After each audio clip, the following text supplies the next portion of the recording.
Assalamualaikum warahmatullahi wabarakatuh. Perkenalkan, nama saya Isa Yudi.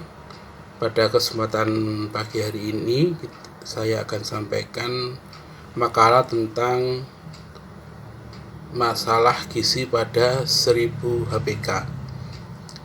Makalah ini dalam rangka memenuhi tugas mata kuliah Ekologi Pangan dan Gizi dengan dosen pengampu Dr. Anda Eka Sri Rahayu MPD.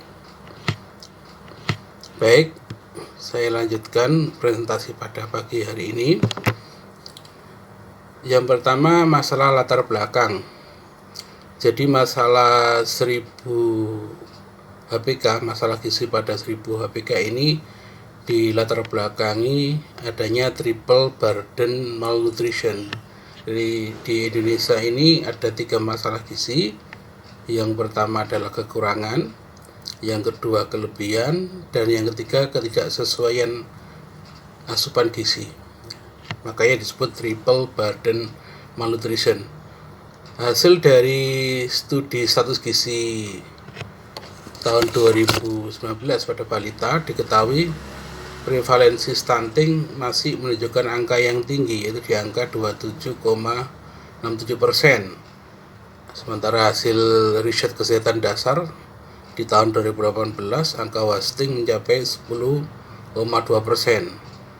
Dan yang cukup menjadi perhatian juga adalah adanya anemia pada ibu hamil di angka 48,9% dan obesitas di usia 18 tahun di angka 21,8%. Jadi itu menjadi latar belakang kenapa kemudian masalah gizi pada 1000 HPK ini kita angkat sebagai makalah. Rumusan masalah pada makalah kali ini adalah apa dampak kekurangan gizi pada 1000 HPK terhadap risiko menderita penyakit tidak menular. Kemudian dampak kekurangan gizi pada HPK terhadap kemampuan kognitif dan motorik saat anak memasuki usia sekolah. Kemudian gangguan pertumbuhan anak karena kekurangan gizi pada 2 tahun atau 1000 HPK terhadap gangguan emosi dan perilakunya nanti di masa remaja. Setelah yang terakhir, rumusan masalahnya adalah apakah ada dampak kekurangan gizi berhubungan dengan rendahnya kapasitas fisik dan produktivitas kerja. Dengan rumusan masalah tadi, maka kita sampaikan tujuan pada makalah kali ini adalah mengetahui dampak kekurangan gizi HPK terhadap penyakit tidak menular, dampak pada kemampuan kognitif dan motorik, dampak pada gangguan emosi dan perilaku pada saat remaja nanti, dan terakhir adalah tujuannya mengetahui dampak kekurangan gizi yang berhubungan dengan rendahnya kapasitas fisik dan produktivitas kerja. Nah, gerakan ini sebenarnya secara global ya, ini Indonesia telah mengadopsi namanya gerakan Scaling Up Nutrition Movement. Ini satu gerakan global di bawah koordinasi Sekretaris Jenderal PBB. Jadi ini perbaikan gizi yang sifatnya global.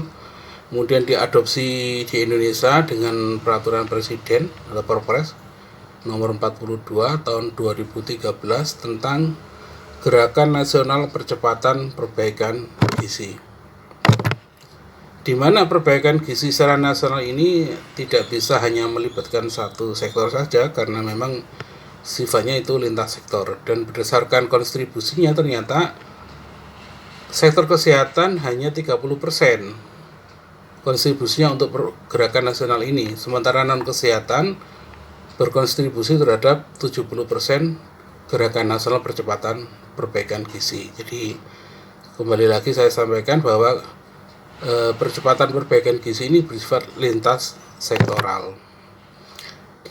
Beberapa hasil riset kesehatan dasar di tahun 2018 seperti yang saya sampaikan di latar belakang tadi. Untuk data selanjutnya adalah masih ditemukan balita gizi buruk dan gizi kurang pada angka 17,7% di atas target RPJMN 17%. RPJMN ini rencana pembangunan jangka menengah nasional, itu targetnya 17%, jadi masih ada 0,7% di atas target. Kalau kita bandingkan dengan indikator tinggi badan menurut umur di angka 11,5%, sangat pendek juga masih tinggi. Jadi indikator tinggi badan menurut umur kita masih di bawah -3 standar deviasi. Jadi itu juga perlu untuk diturunkan lagi prevalensinya. Nah, dengan data-data yang di atas tadi, itu ada beberapa dampak yang mesti kita konsen ya. Jadi ada dampak buruknya.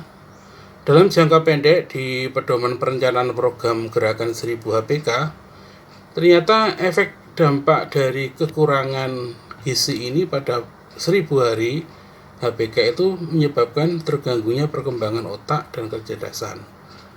Kemudian ada gangguan pertumbuhan fisik dan juga ada gangguan metabolisme dalam tubuh. Kemudian dampak buruknya secara jangka panjang adalah menurunkan kemampuan kognitif, kemampuan mentalitas anak dan prestasi belajarnya akan menurun. Kemudian menurunkan juga kekebalan tubuh sehingga nanti di masa dia di usia remaja, dewasa dan manula dia akan lebih cenderung mudah sakit. Itu risiko dampak panjangnya. Dan juga kemungkinan besar risiko munculnya penyakit tidak menular semacam diabetes, penyakit jantung, gangguan pembuluh darah, kanker, stroke, dan disabilitas pada usia tua itu menjadi lebih besar dampaknya. Nah, keseluruhan dampak-dampak itu pada ujung-ujungnya akan menurunkan kualitas sumber daya manusia Indonesia, berakibat terhadap produktivitasnya rendah dan daya saing bangsa terhadap bangsa-bangsa lain atau secara global menjadi rendah. Itu dampak yang kita hindari, baik dampak jangka pendek maupun dampak jangka panjangnya.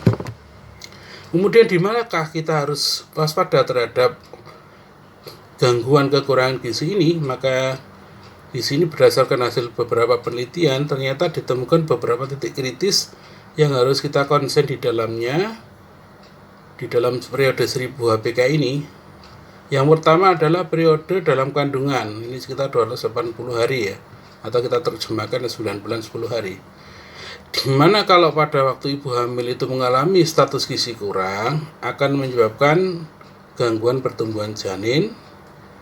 Ini menyebabkan terjadinya bayi pendek atau yang kita kenal sekarang dengan istilah stunting, dan meningkatkan risiko obesitas dan penyakit degeneratif pada masa dewasa. Jadi pada waktu ibu hamil ini harus rutin periksa, rutin mengecek status gizinya, jangan sampai dia jatuh kepada status gizi kurang karena dia nanti akan berpotensi terhadap masalah gizi pada janinnya pada waktu lahir maupun sampai usia dewasa. Ini jadi titik kritis pertama adalah dewasa ini. Titik kritis kedua adalah usia 0 sampai 6 bulan. Jadi di fase ini diharapkan pada waktu seorang ibu melahirkan dapat melakukan kegiatan namanya IMD, inisiasi menyusui dini. Karena apa? Karena di IMD itulah ada unsur psikologi ibu dan anak. Kemudian di IMD itu juga bayi atau janin akan mendapatkan zat gizi yang sangat penuh dengan zat kekebalan, yaitu kolostrum. Di samping itu, dengan IMD juga bermanfaat bagi ibu karena apa? Mempercepat proses pemulihan pasca persalinan. Celakanya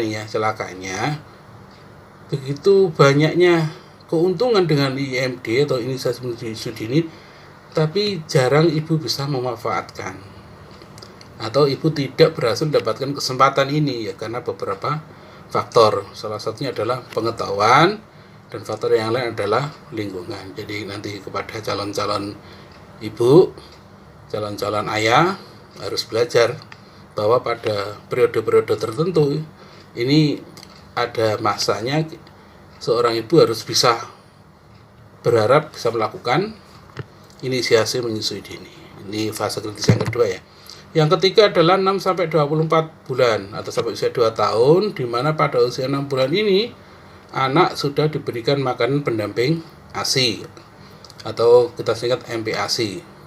Jadi yang perlu diperhatikan di sini adalah bagaimana pengetahuan seorang ibu atau ayah terhadap pemberian MPASI ini. Jadi MPASI ini diberikan tepat di usia 6 bulan ya. Kalau dia diberikan di usia sebelumnya akan terjadi risiko, namanya risiko di gangguan pencernaan, misalnya diare ya, atau sebaliknya karena sesuatu yang harusnya dia sudah dapat MPASI malah ditunda. Itu juga tidak bagus. Karena apa? Secara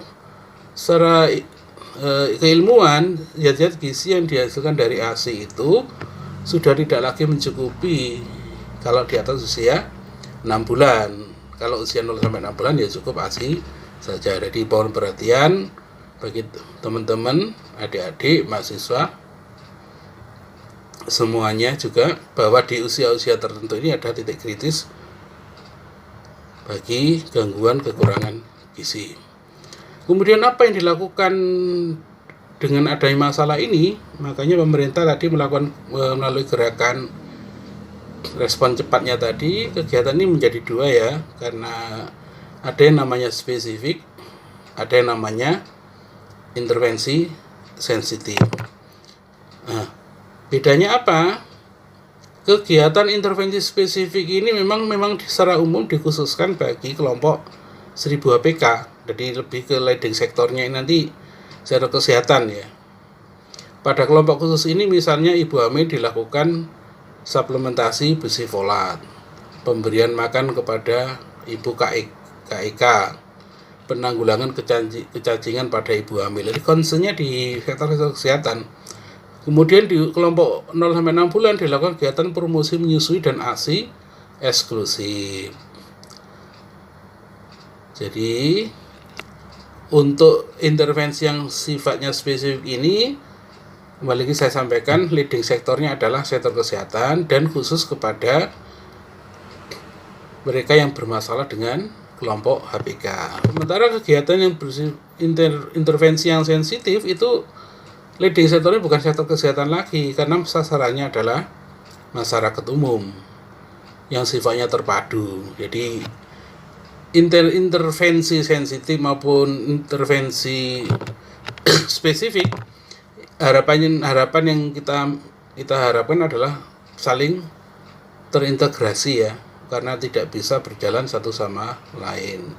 Yang termasuk intervensi gizi sensitif meliputi penyediaan air bersih, sanitasi, ketahanan pangan, keluarga bencana, jaminan kesehatan masyarakat, atau sekarang sudah ada asuransi nasional ya, BPJS, jaminan persalinan dasar, terus fortifikasi pangan, pendidikan gizi masyarakat. Terakhir ada intervensi untuk remaja, perempuan, dan pengentasan kemiskinan. Ini leading sektornya Kemenko Kesra Republik Indonesia. Jadi ada dua intervensi tadi ya, spesifik dan sensitif. Kesimpulan dari presentasi saya pada pagi hari ini adalah kekurangan gizi pada usia bayi dan balita berakibat antara lain meningkatkan resiko menderita penyakit tidak menular seperti diabetes, jantung, pembuluh darah pada saat dewasa dan lansia. Kemudian kesimpulan kedua adalah rendahnya kemampuan kognitif atau mental ya, dan perkembangan motorik saat anak memasuki usia sekolah. Yang berikutnya, kesimpulannya adalah gangguan emosi dan perilaku buruk di masa remaja termasuk peningkatan gejala cemas dan depresi. Itu juga merupakan akibat kekurangan gizi di 1000 HPK. Kemudian rendahnya kapasitas kerja fisik saat memasuki usia angkatan kerja dan produktivitas kerja. Yang terakhir dari dua jenis kegiatan dalam kegiatan HPK untuk intervensi untuk menanggulangi masalah gizi di 1000 HPK itu adalah intervensi spesifik dan intervensi sensitif, dan akan lebih efektif berjalan bila berjalan secara beriringan. Slide terakhir, terima kasih atas perhatiannya. Mohon maaf apabila dalam penyampaian presentasi pada pagi hari ini kurang dan lebihnya mohon maaf. Saya akhiri, wassalamualaikum warahmatullahi wabarakatuh.